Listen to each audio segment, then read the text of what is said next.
24 Days of Rum, deň 22. Dnes je to historický typ rumu, ktorý sa pil ešte v časoch, keď v Karibiku nepoznali cukrovú trstinu.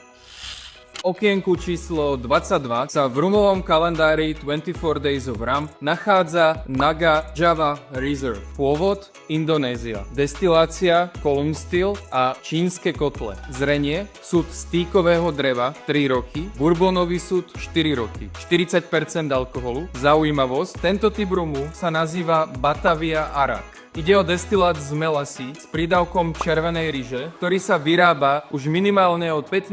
storočia. Poďme to teda ochutnať. Vo vôni cítim maslový karamel, slivkový koláč, trošku orientálnych korenín v chuti.